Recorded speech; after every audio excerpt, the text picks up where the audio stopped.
doing in San Francisco or Seattle over these past couple of years is they're running into that bad governance and they're running into the results of it.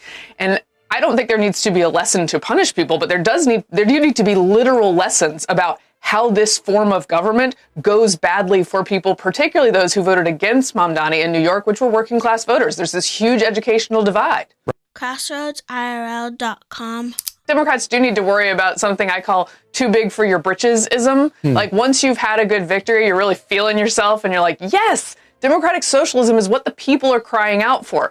In San Francisco, in fact, when it sort of hit a rock bottom a couple of years ago during COVID, when schools were closed and when the prosecutors wouldn't go after anyone, they did do a couple of recall elections. And even the people of San Francisco were like, yeah, this is a little too far for us. Seattle may be on its way in that direction, too. But I think there's another issue, which is that younger voters and several generations now don't actually know that socialism doesn't work. And what they're doing. The reason why they don't know it doesn't work is because the educational system has ensured that they have no clue about history. History is being rewritten in real time in the classrooms. Your kids are being told Trump bad, Trump bad, Trump bad. That is the education that your kids are getting in school today. And for the most part, any mention of historical fact is reacted to like salt on an earthworm. It's like something wrong has been brought into the classroom that stinks and it has to be gotten out as quickly as possible. When I talk to my kids, I try to get them to use the internet for the right things. And if you want to search for something historic, search for something that makes sense, search for something that will educate you and build you up. And so for the educational system, I think that they've done a fantastic job at brainwashing the kids and ensuring that they don't have a clue what socialism or communism looks like. Doing in San Francisco or Seattle over these past couple of years is they're running into that bad governance and they're running into the results of it. And I don't think there needs to be a lesson to punish people, but there do need to be literal lessons about how this form of government goes badly for people, particularly those who voted against Mamdani in New York, which were working class voters. There's this huge educational divide. Well, saying that the people are going to learn a lesson is being overly optimistic. I have faith in the current form of the American democratic experiment, if we're going to call it that, because there's a constitution that serves as a guardrail to keep tyrants from taking over the country.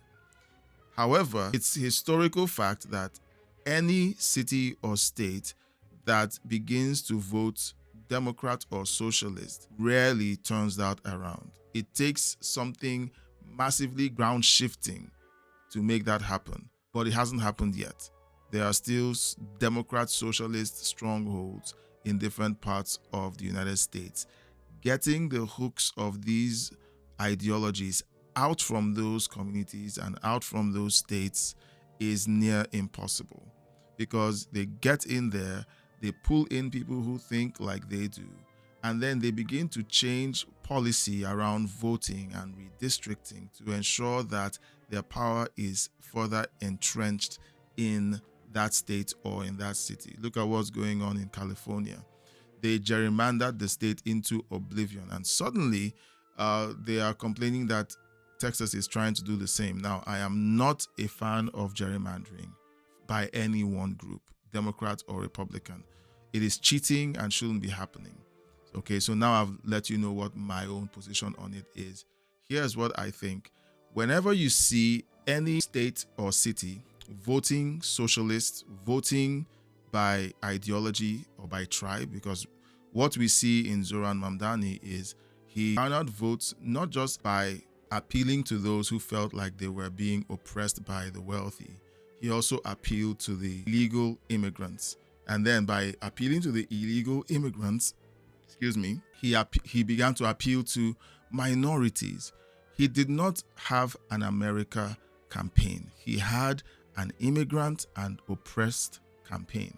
And it resonates so well to people who feel like they fit those categories, especially when they've been hearing that they are in those categories on the news and on social media for a long time. The demographic was ripe for the picking, and Mamdani picked successfully. So we're going to be looking at the consequences of this election in the years to come. Will Zoran eventually be voted out? Will New York recover from this? Already we're seeing the woke, oppressed left celebrating that a socialist was voted into office. But there's also another subgroup, or shall we call them the main group, that have been celebrating as well.